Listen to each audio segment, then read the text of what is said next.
Alrighty, it's 1:20 Thursday afternoon, the 4th of April, 4/4/24.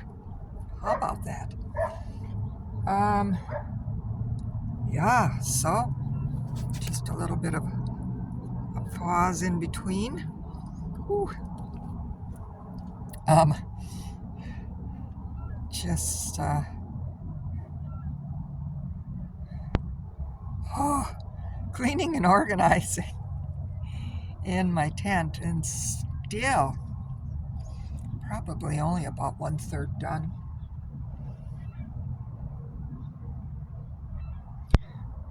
Jeez. I mean, this is such a small place, but um, just the cleaning up of the levels underneath. And I think that was back in January, end of January, when after like a really intense snowstorm and then rain, when and like I said, I was fine. I had everything covered up from on top, and also too the water that ran down on the surface of the soil. I diverted. There wasn't getting any water in the tent, but unbeknownst to me, there's a spring right underneath where I set up my tent. And so when you get a lot of that heavy runoff and it saturates the hill, it's a pretty big hill that I'm on, and we're on. And so that's a lot of accumulation of snow and rain. And once the ground gets saturated and the water table rises, it's just like the water continues to run down the hill, but it runs down underneath in the springs. And so it charges up the springs, which then come up to the surface. And the springs that are closer to the bottom of the hill obviously get charged up first. And and so I, so oh boy, so it's just been one heck of a learning curve. Um, this last winter, January, February, March, and now in April, um, basically I had to because I couldn't take everything out because it kept raining, and I have to be careful, because I got people with their dogs set up to attack me when I come out of the tent, and I have to be very, very careful about leaving the tent. So I couldn't like really take all my stuff out and then clean up the tent and then so I had to just continue to live and stack stuff up on top of itself. So like that murky bottom of the tent and bottom of my bags and boxes. Oh yeah. Ooh, moldy. A lot of but there's a lot of life force in there, I guess. Even even for a while um I had grass that was starting to pop up through into my tent, through the floor, the tarp on the floor of my tent. It was wild, but it's again a learning process, and um, you know, just understanding the elements, understanding how the earth works, and learning how to live through winters or through all kinds of weather extremes. Um, Basically outside in I don't want to say minimal, but the most efficient way with the resources that I have available. And so having said all of that, I only worked on or reworked on a couple of bags back over here. Um, and did some reorganizing and found some food I forgot about. And, you know, um, that was a couple of hours this morning. But again, at least I have a new system, so. But every time I organize, it takes me a few days to remember where I put stuff. And then the new organization system eventually will become automatic. And then I can just almost without having to look, I know where I have stuff set, and I can just do, then I can start in my way multitasking um, on a domestically, within my little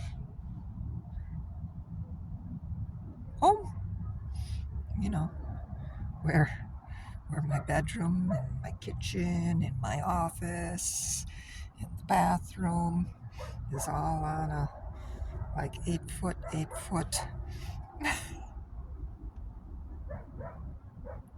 slide. But I'm figuring it out. Always learning something. So this is a good feeling. I got another next step organization, at least for this tent, and how to put it. Again, preparing to be more active, but in a very, how to say, work smarter, not harder, in an even more efficient, streamlined, actually permaculture kind of way of, the basic one form with many functions. And so that's what I'm learning to do here is, I know where my food and my herbs and medicinals and certain bedding protection and clothes, dirty clothes, office, my papers and pens and files, and then the computer or my tech stuff and my electronics, make sure that's all protected and where I can easily. Then I got that, and then the next thing is in this tent, because I live on a slide, I have to put bags and store things in such a way that it keeps the tent in one place without the tent even sliding down the hill. Or, I wouldn't say sliding, but because of gravity and the shifting of the earth, and as it saturates and then it dries, it shifts. It shifts. So it's a fascinating process of having, again, one form bag of like herbs and seasonings and my bird seeds that I feed to the birds, and positioning that in the right spot that it also holds down the tent from inching down the hill with extra weight. It also creates a seal so moisture doesn't come through. And then I can also use here's my little beams. I don't know what you call these, that kind of hold the tent up. And so some places it's like I can angle my little beam such that it stays in the floor and it can and it can hold the tent up. So there's the right angle. It's a unique kind of engineering way, which is, again, making the most of everything. And, you know, thinking along those lines and setting things up such that I have my current organization so I can on a daily basis go through, but also set up in so it's just like if I have to move quick for whatever reason, you know, you never know. For whatever reason, I might have an opportunity to move into a better place to live, or the city might come through and clean everybody off the hill. You never know. So it's like, so I have stuff set up such that I can use it nice and efficiently. But if I have to move quick, I can just grab what I need. Everything's, for the most part, packed, ready to go, and move, within a couple hours. Or, God forbid, like if a fire comes through, for whatever reason that fire happens, um, same thing. I know what's most important, what to take with me, and what I can just snatch real quick, throw over my shoulders, and hightail it off the hill. It's all these things. Or if somebody is just, quote unquote, reckless with their fire, and my tent should catch on fire because of their recklessness. Same thing. I can put the fire out quick, and also too, my possessions and everything are protected from any fire extinguisher, water, whatever. It's a crazy world.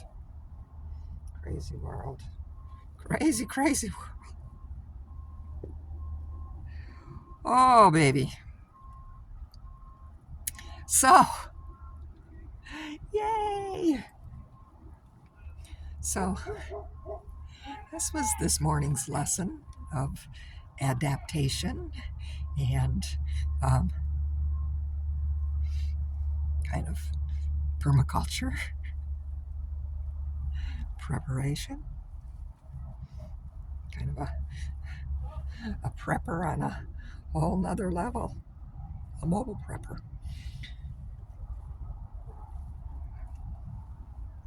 But again, calling upon my ancestors who were migratory people, from gypsies to my Ojibwa, Chippewa, Anishinaabe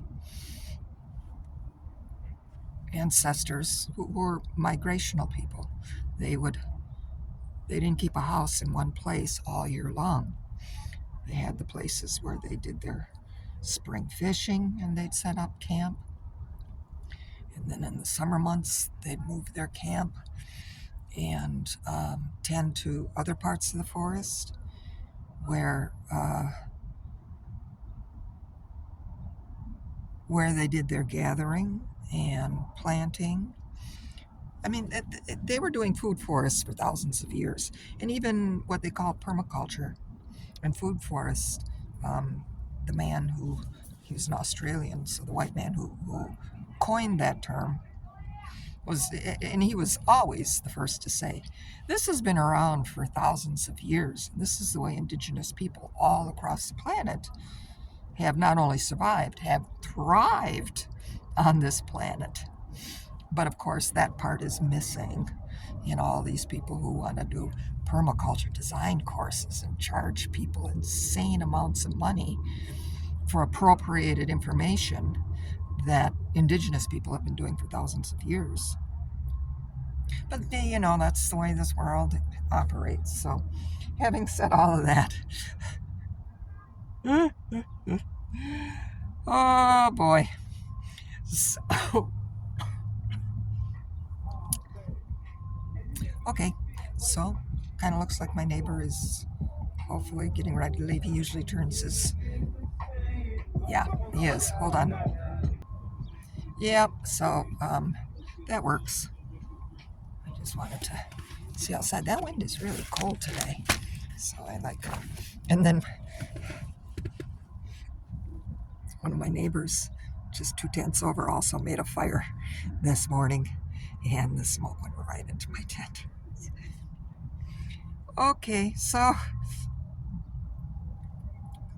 but it's a good learning curve day.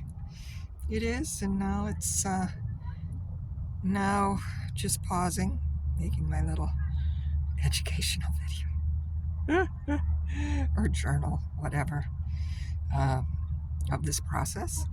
And I'm going to take a little lunch break.